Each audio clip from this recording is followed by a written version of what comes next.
It's great to have everybody here. My name's Beth Radow. I'm a member of the League of Women Voters of Larchmont and Mamaroneck.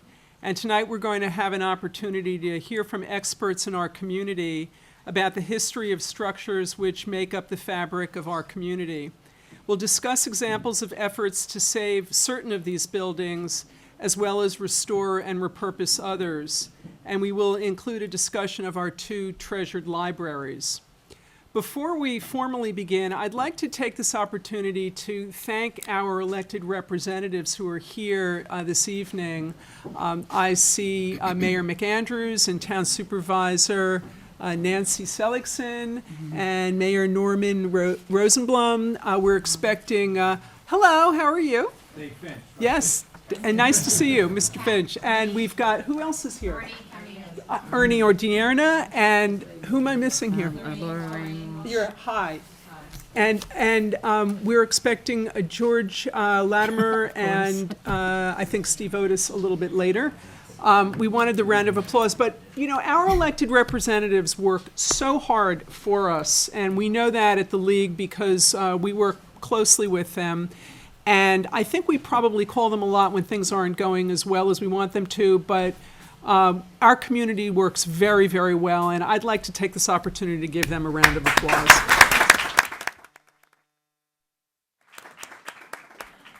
This is an important day in terms of news. We know now that a jury convicted the former head of our state assembly today.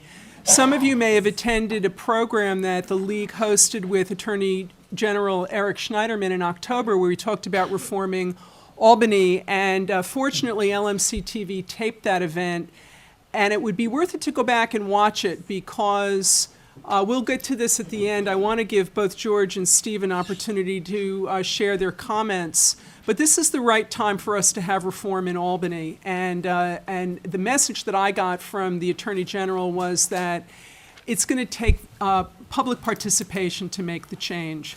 So, you know, we'll get to that. But that was one major piece of news. The other is that Andrew Cuomo has tapped our DA, Janet DeFiore, to be the chief judge of the Court of Appeals of the state of New York, as long as she's confirmed by the state legislature. So that's another big piece of news.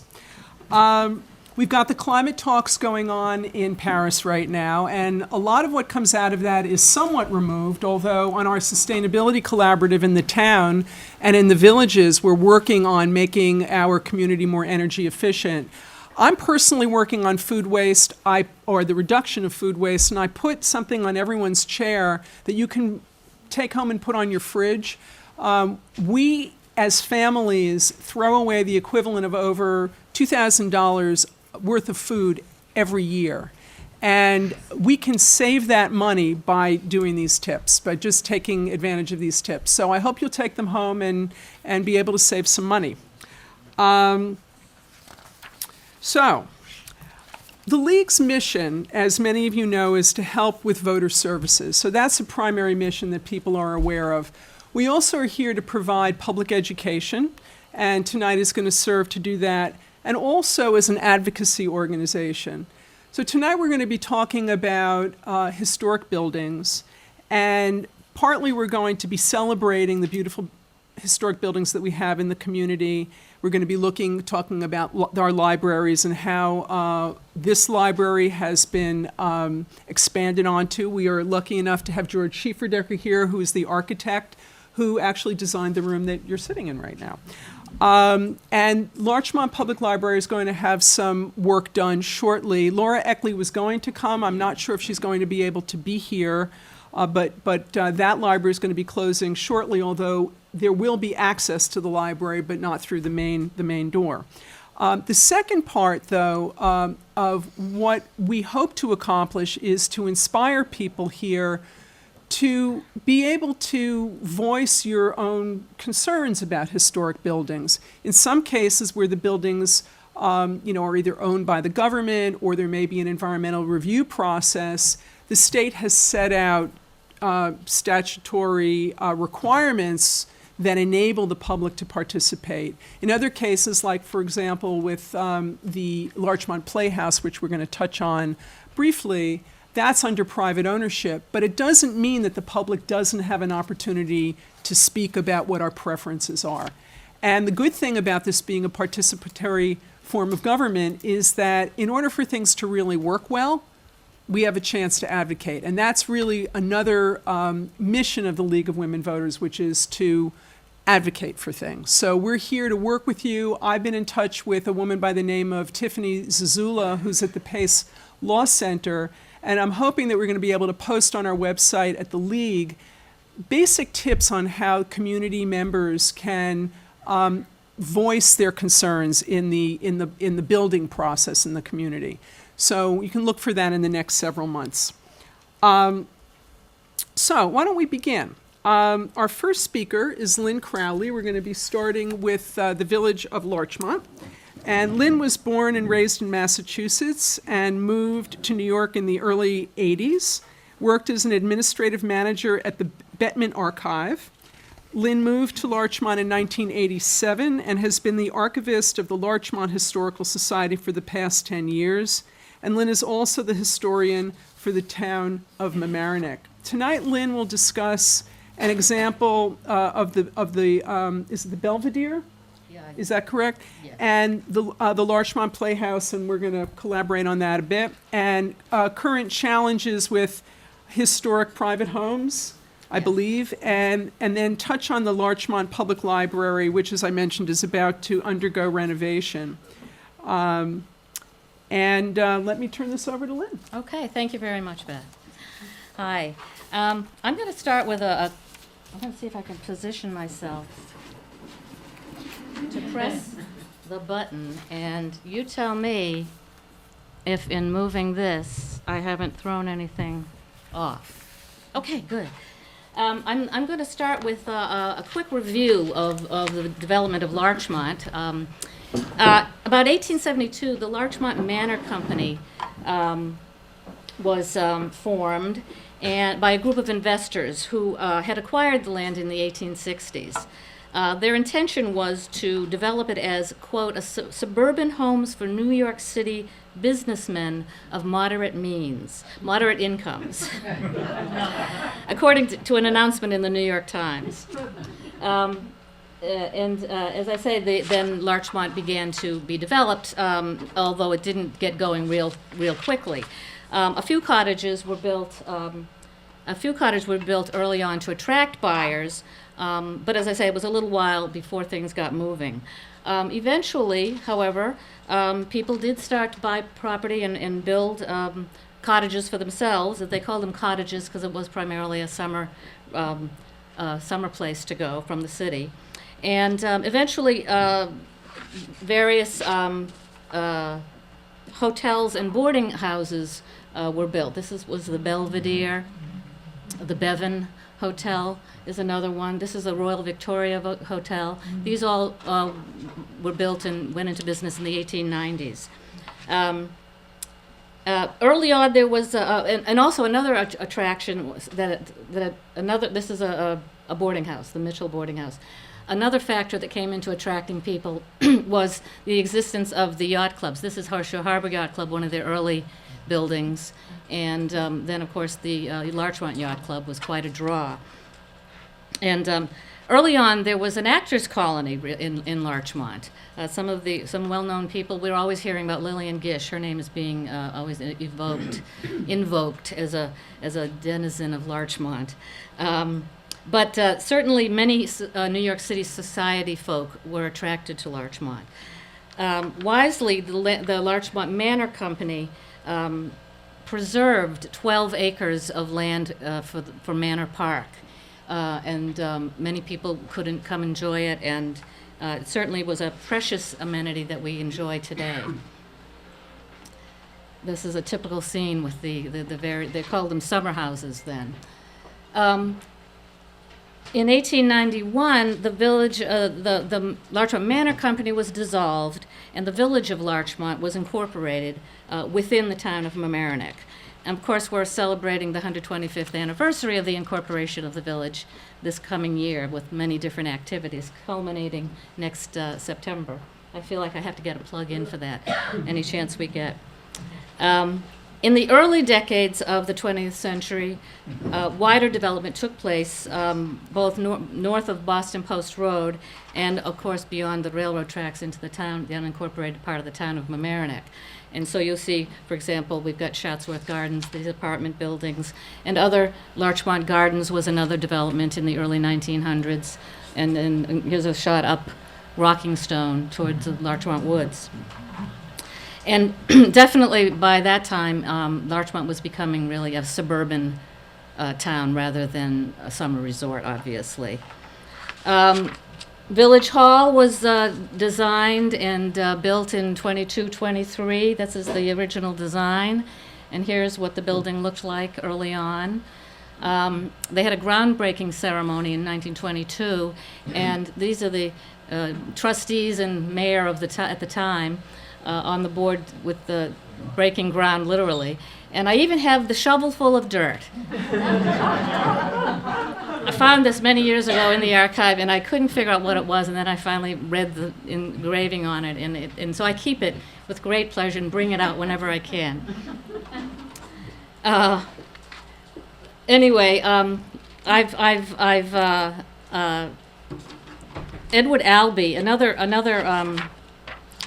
well-known person, a vaudeville impresario, Edward Albee, owned the large corner of property on the corner of Boston Post Road and Larchmont Avenue.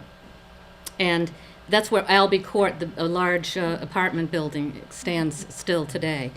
But he donated the site next door to it for the library, which didn't open until 1926. And I have a very nice picture of it. It's beautiful. As Beth said, we thought Laura Eckley might be here to talk about it. Basically, this was the main building, and over the years, obviously, additions were made. The Burchell Children's Room is the most recent, but as Beth also said, it will be closing soon for new renovations. And I would say that Larchmont has done a very good job in preserving a beautiful building that remains very attractive. Albee also had tried for many years to bring a movie theater to Larchmont, but his efforts to persuade village trustees to permit a theater project kept falling through. He just couldn't make it happen. Nevertheless, finally in 1933, permission was given for the construction of the 700-seat Larchmont Playhouse in the new extension of Palmer Avenue. It's hard to think of it as having 700 seats now because they're so small, the three parts of it, especially the two littlest ones. But anyway, it opened up, in its first presentation in 1933 was a movie with Janet Gaynor and the Mickey Mouse cartoon, as you see in this clipping from a Larchmont Times newspaper. And Beth will be, do you want to talk about the deeds right now? I took a look at the deeds. It's changed hands 6 times since 1933.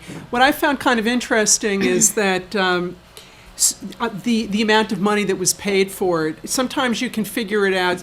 We all know the deeds often say $10. By the way, I'm a real estate lawyer, so I'm not sort of flying off here. But I wasn't able to entirely understand how much was paid for this, but I can tell you that the first owners in 1933 were a company called Lock and Kay, which I thought was kind of cute, and they sold it to Palmer Amusement Corporation. So we can tell that at that time they were intending some kind of amusement, and it changed hands again in 1941, and the purchaser gave the seller a $35,000 purchase money mortgage. So I'm not certain whether or not that's what they paid for the building, but that's the financing on that.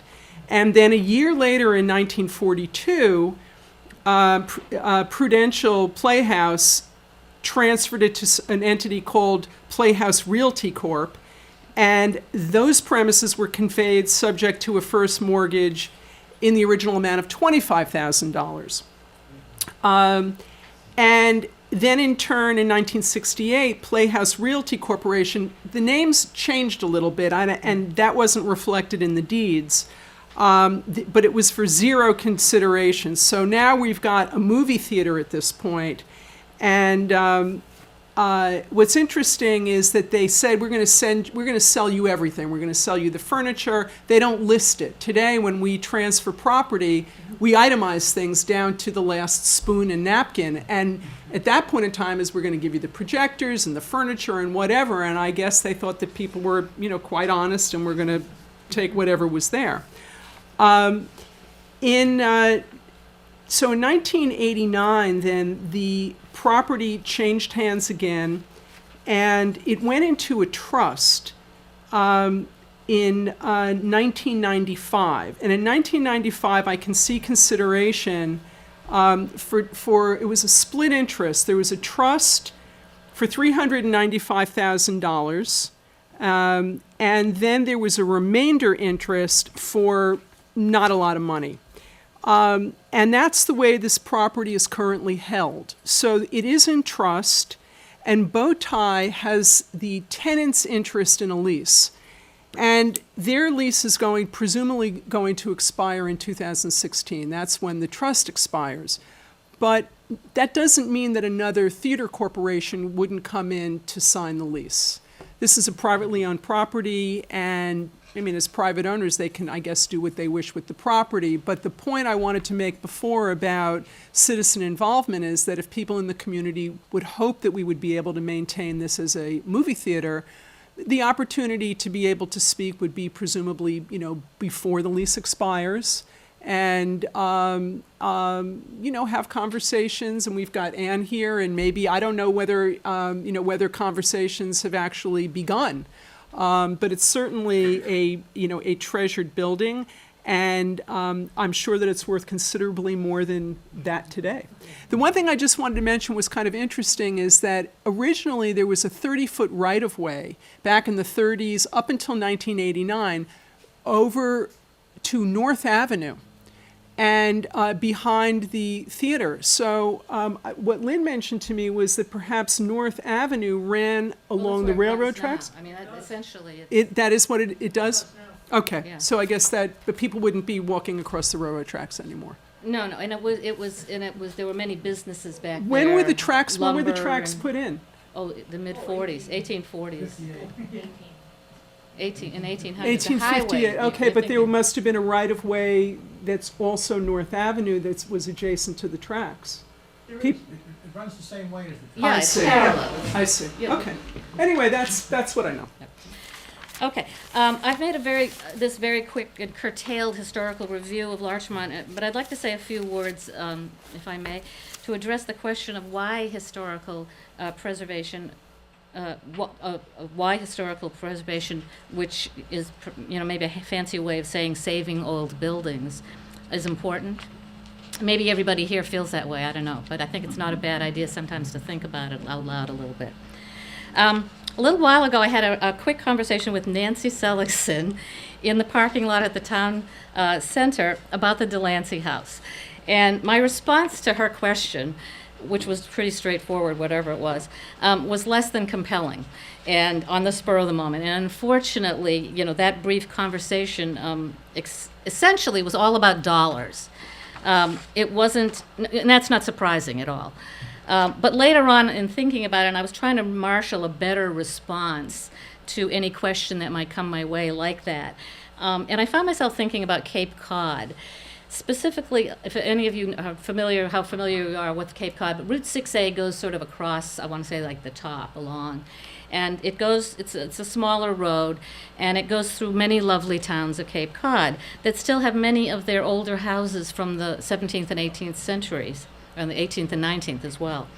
And these towns have a very strong feeling of place, They retain a certain flavor, I would say.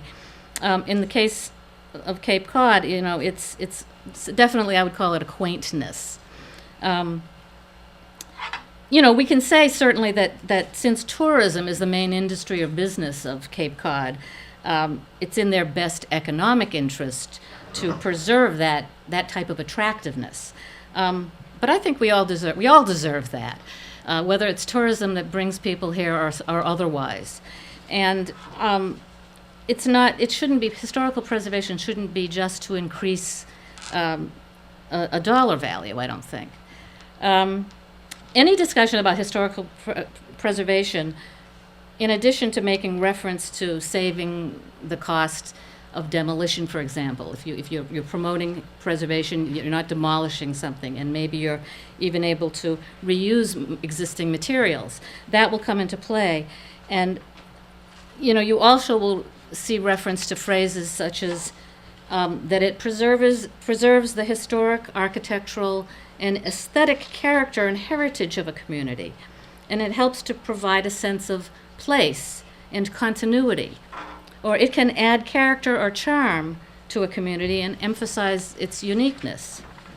Old buildings are reminders of a town's culture and complexity. I don't know if these reasons are for saving old buildings are too touchy-feely. When the hard reality, as we all are learning and have known probably for quite a while, some more than others, is that the hard reality is that when it comes down to municipal laws and planning and zoning, and you're talking about things that people can do, and the hard reality of laws.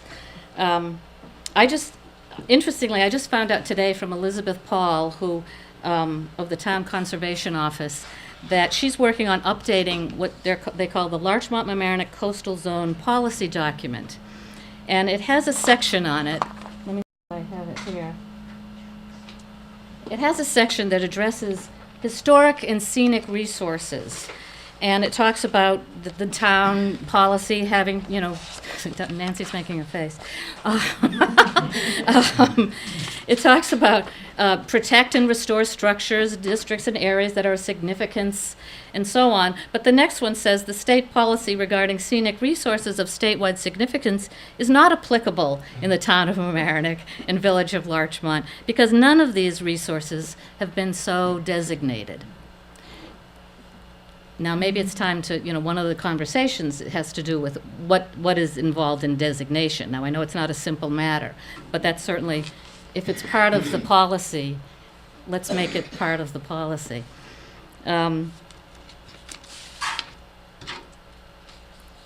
Tonight, I know we're here primarily to talk about saving public buildings, but I have to briefly address also the fact that, frankly, in Larchmont right now, there's a heightened interest and concern about tear-downs of houses. We're seeing one house torn down and two put up in a much larger house, or maybe two houses put up in its place. And all of this is legal, according to the zoning that exists and has for a while, but it's definitely of concern. And recently, we just became aware recently that a lovely home from the 1890s on a definitely large lot, it's in excellent condition. It's facing demolition as it's about to change hands. It's facing demolition so that allegedly 4 houses can be put in its place. And everybody who's heard this is going, oh, I can't believe it. But I know there are people that have mobilized and are ready to address these kinds of matters and to ask what can citizens and taxpayers do on their own when yet another piece of local history is slated for oblivion. I don't know what will convince, or maybe we should say embolden our town and village boards, not to deny property rights to property owners, but to thoughtfully, I put it this way, to thoughtfully take action on these matters of conservation and preservation for the benefit of the community overall, both economic benefit and, dare I say, spiritual. Because regret goes only one way. Once the thing is gone, you can't get it back. And that's something to keep foremost in our minds. I'm going to wrap this up by briefly mentioning a few specific cases from the past in Larchmont. Here are a couple of examples of adaptive reuse, which is something that is commonly talked about when talking about preserving historic buildings. And these are just very simple ones that I got off the top of my head. A house on Cherry Avenue in Larchmont became a rectory, the rectory for St. Augustine's Church. Not a big change in use, but definitely not torn down and some other kind of building put up. Another example is a house on Willow Avenue it became a part of Larchmont Temple, and they have many of their activities going on there. In both cases, I would say, from an aesthetic point of view, we might say that the style of the neighborhood was maintained. Another example that I just discovered today quite by chance, back in 1956, there was a plan afoot to put in, if you can see this on the map, if you can see where it is, there's Boston Post Road down there going toward New Rochelle, and Beach Avenue crosses there in Mayhew, and just a little further south, I'll call it, from where Mayhew goes in, there was a plan to put in a big shopping center, a huge shopping center, and I think they say parking for 800 cars. And I don't have the whole story because I say this just came up today, late in the afternoon, but the Pine Brook Association, the Pine Brook Homeowners Association, which has been in existence since the 40s, I think, it was a letter that they were writing to the mayor at the time. And I believe that they mobilized, and probably others as well. And there may be other factors that came into play, but that didn't happen, and I think we can all be grateful, grateful for that.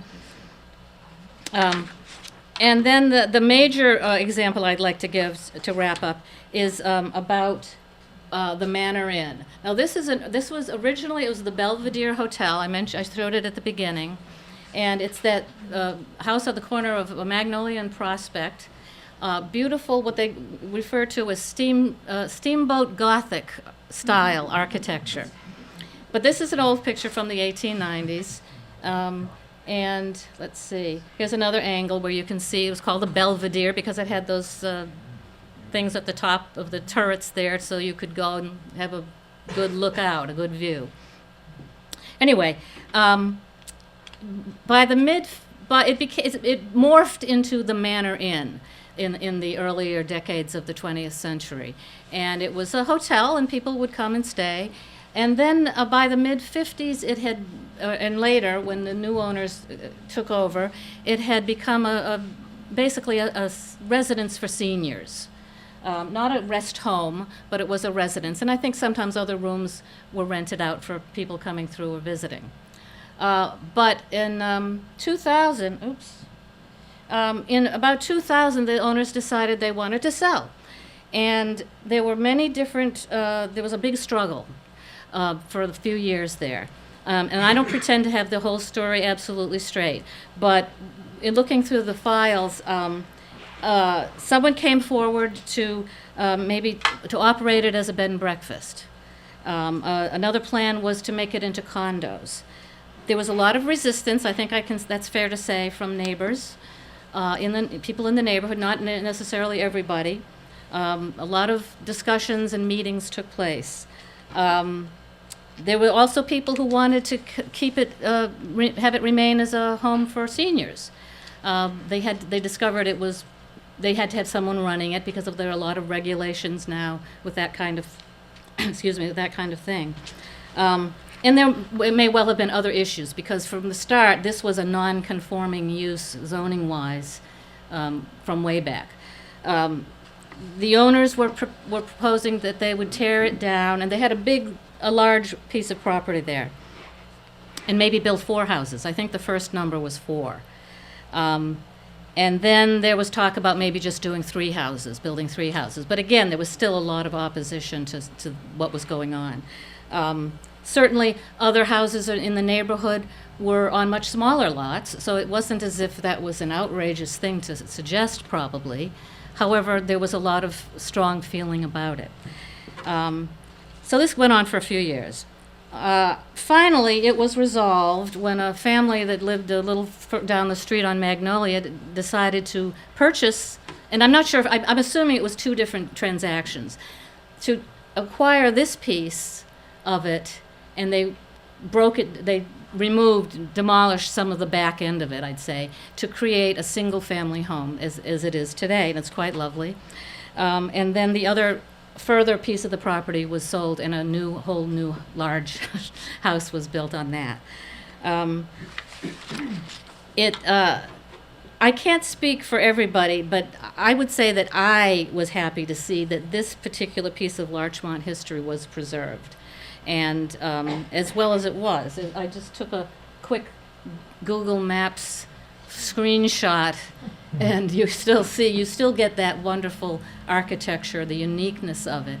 And so I think it was a win overall. I don't know if everybody was thrilled with it, but I think at this point, these years later, most people would look at that and say, well, that's pretty good. I'm glad we did that. So the struggle isn't necessarily easy, but I think we would like to say that it's worth it. Thank you.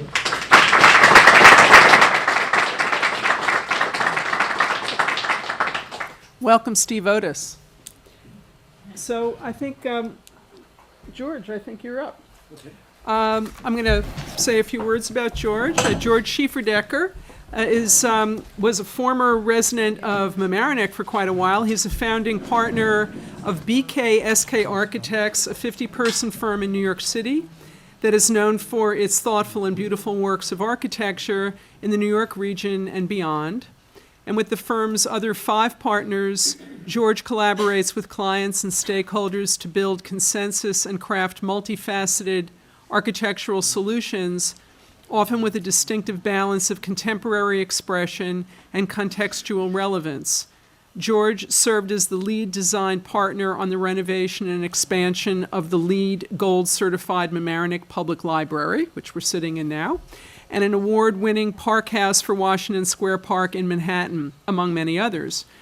George is a former Mamaroneck High School parent and is currently collaborating with the school's student-led philanthropy group, Students for Senegal, on a learning center in rural town of, how do I pronounce this, George? Lambaye? Lambaye. Lambaye. Thank you for mentioning it. I first met George when we were working on the construction of this building. I worked on the architect's agreement for the library.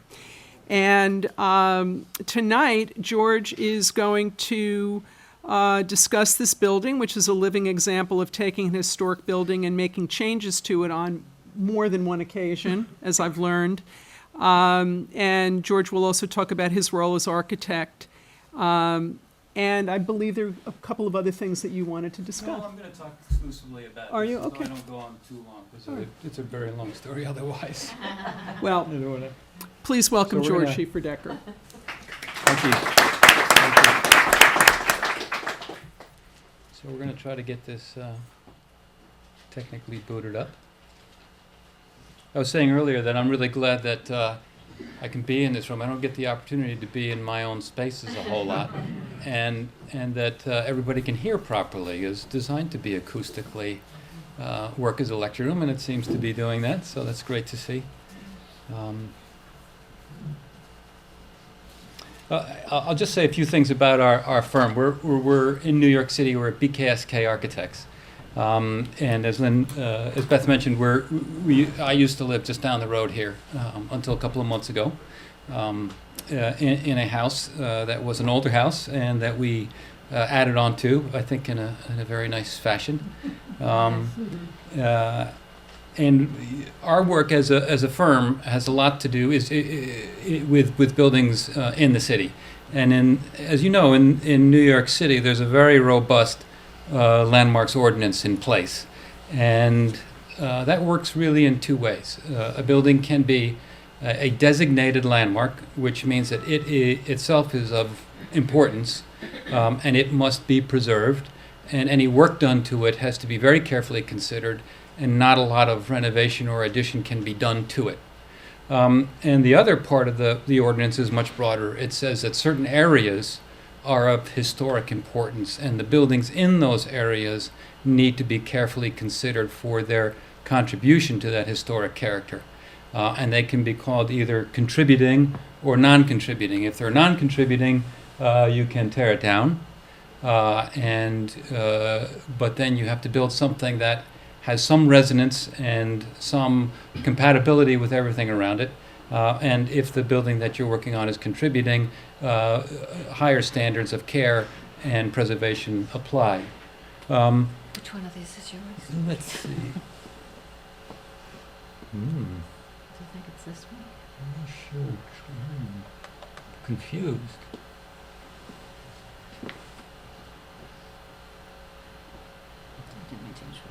No, you keep right on going there. That look like you? Is it on, is it? No, it doesn't really. Is it on a desktop maybe? Well, I don't think so. This isn't real? I don't think so. It just should say. What should it say? I don't recognize any of Is those it- titles. How big is the sign? Is the, Yeah. Let's try this. Or is this, Let's try this. Yeah. where is that?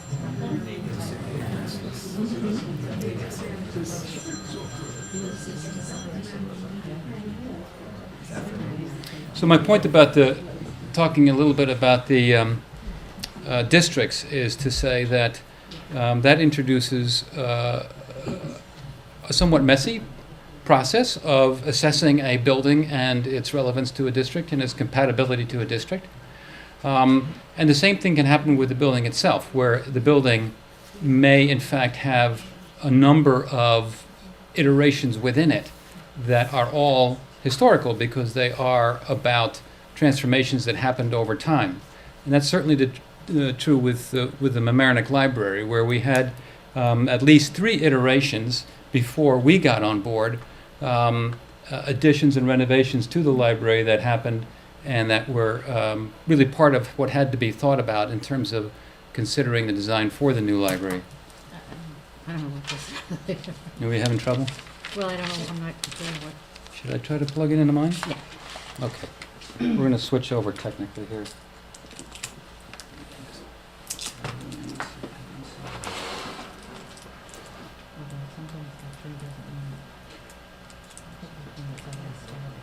Oh, yeah?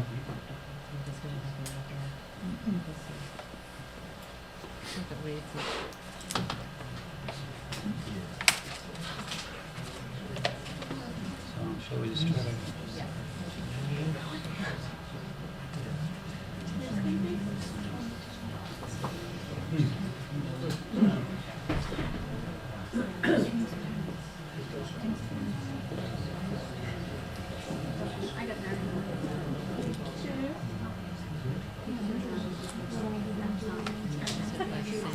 Is that working or not working? Not yet. Will it take, will it take a minute, or should we have Peter go, or No, what do you let's just think? see what we got. Here we got it. I think we got I think it. we're good. All right.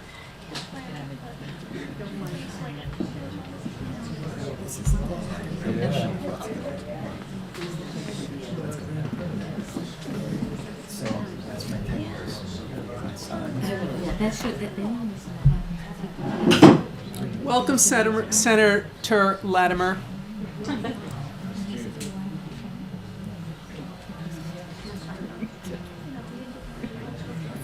Good. We got something.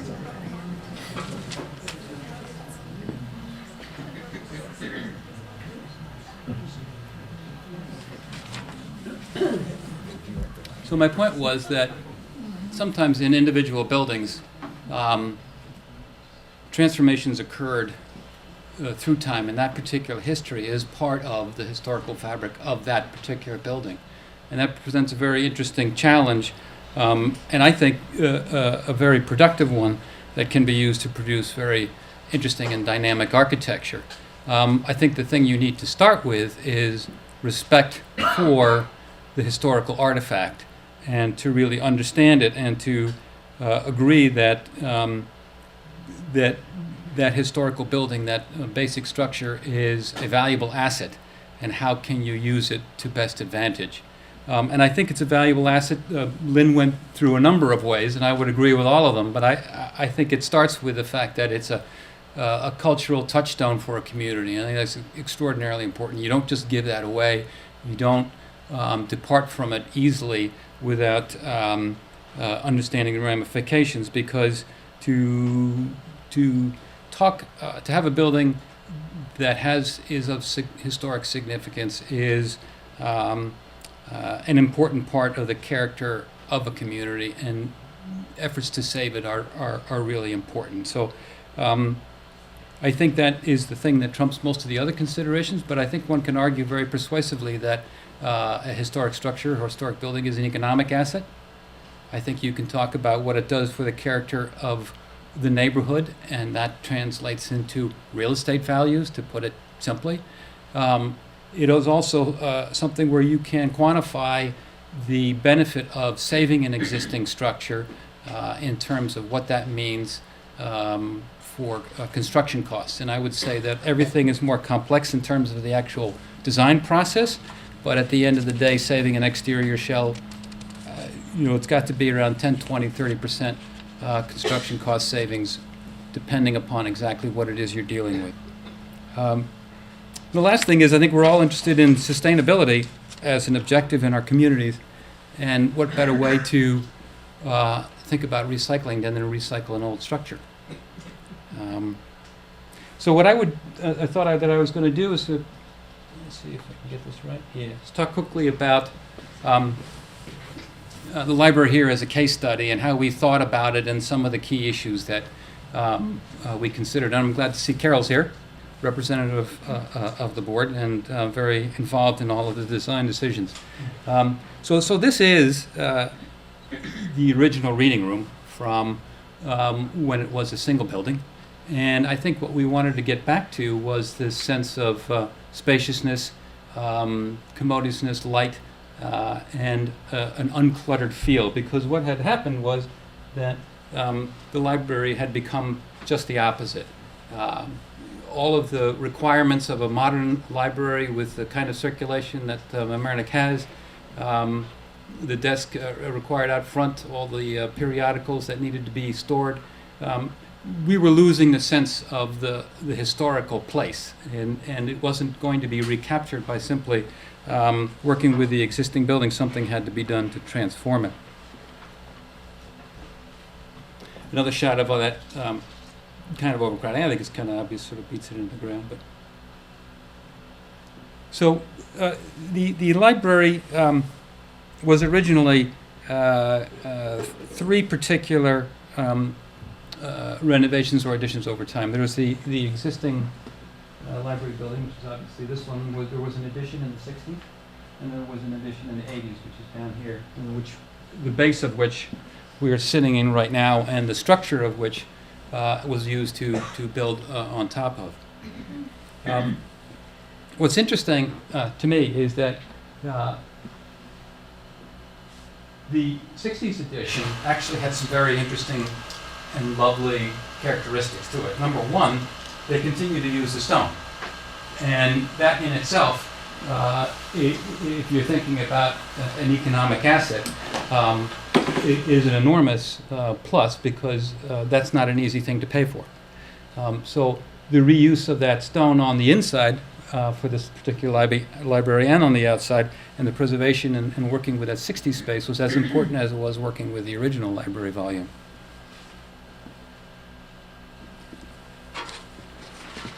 So what I wanted to talk about quickly were three exterior issues. One was entrance to the library, one was massing, and one was materials. And one of the big debates when we were designing this particular facility was, what are we going to do about entry? Because one of the important aspects of the old library was that the big colonnaded porch was about and announced the fact that you were here in this library and it should be the entrance. And we worked real hard to try to keep that as part of the renovation, but at the end of the day, it simply didn't work. There are new regulations in place, and they are obviously important in terms of handicap access to a library like this. When you set something out on a plinth, which many historic buildings are, up 4 feet from the ground, now you need a long ramp to get up to it, or a lift, all of which sort of detract from what that front is going to look like. And then you need a properly sized vestibule, again, much larger than the existing vestibule. And then on the inside, you need to take care of the circulation desk and those issues that pertain to a library of a much larger size.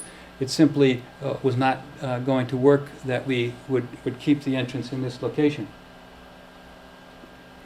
So what we did was we worked it, and we worked these the two ideas in tandem for quite a while and then realized that the entry had to move.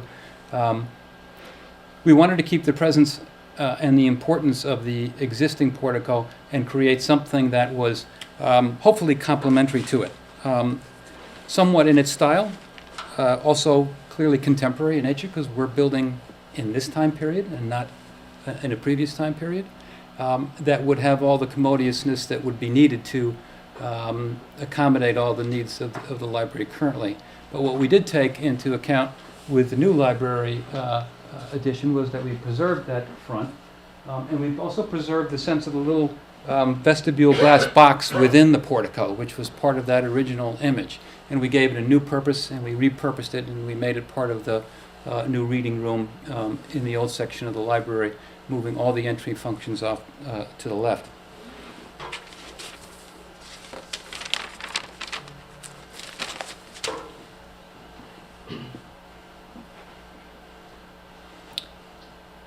The two sort of colonnades playing off of each other. I like to think of the kids' area up top as one glass box that's up high, and the little sunroom off of the reading room as a glass box that's down low, both sort of working within that colonnaded portico in different ways. One a very contemporary expression, one a more traditional one. One of the things that's true about the library is that, and I think it's very important in thinking about how to preserve the effect of the initial massing, the original massing, which is right in here. This is Prospect Avenue, this is Library Lane, this is the old front, that's the new entrance. Is that you don't simply want to add right onto the side of it. You want to give it an expression whereby the three-dimensionality, the sort of the building sitting by itself is preserved as much as possible. So we set our whole addition back from the older sections, this being the earliest section and the 60s section, and essentially created right through the middle either staircases in fairly open, well-lit glass boxes, or actually the atrium that you see right outside here, so that there was this separation between new and old that made it very clear what was going on, and simultaneously, when you would look from this direction, you would always sense the complete volume of the older building from the street. What was interesting is the 60s edition, which is here, did the same thing, right? It set itself back. It had to because of the street, but it could have gone like that. They set themselves back in order to leave this corner open and visible from Library Lane, so that again, the older library and its presence would remain as powerful and as strong as possible.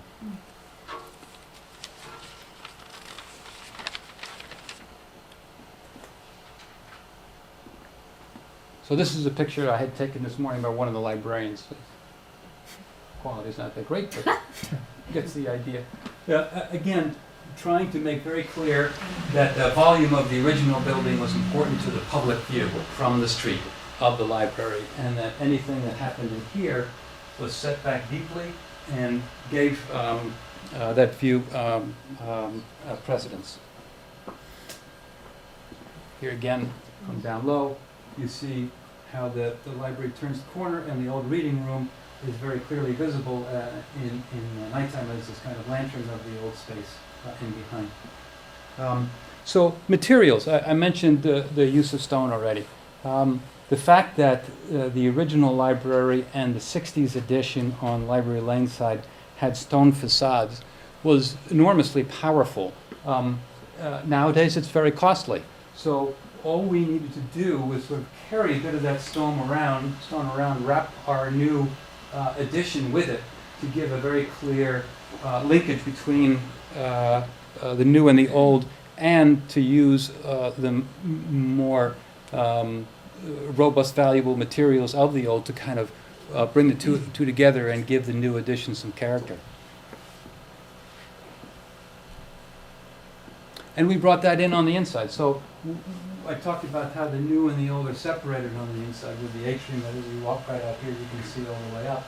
This is the older 60s section now with its stonework intact and its presence on the inside, which adds automatically a certain character and interest to that space that doesn't then need to be done in another way.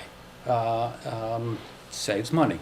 And I think it works to bring character into the new design as well. So the last thing I wanted to talk about was on the interior. There are two, or there were and still are, two important spaces on the inside that have a real grandeur and spaciousness because of their double height quality. And one is in the 60s section, which is a more contemporary rendering, a sort of early modern rendering of what double height space might want to be in a library. And it was as important in my mind to preserve as anything, because again, this costs money to create, and here it's given to us, so we should utilize it to the maximum we could. There were constant discussions, as there were, of should we demolish the old building? I think we put that one to bed pretty early. Should we just simply roof this over? And no, I didn't feel that was a good idea, because again, what we've got here is great bones. You use them in the new library. Everything else can become more utilitarian because you've got these spaces working for you already. And that is just one balcony away from the new reading room, which hopefully captures the feeling of that very original slide and restores it to a feeling of spaciousness and unclutteredness and light-filled now, quiet space that is the kind of culmination of library spaces within the library currently. Lastly, interesting little detail, sort of speaks a little bit of the messiness of how you think about these things, because we always make choices. The mural was not part of the original library, historically not accurate, but something that I think everybody grew to love, obviously, and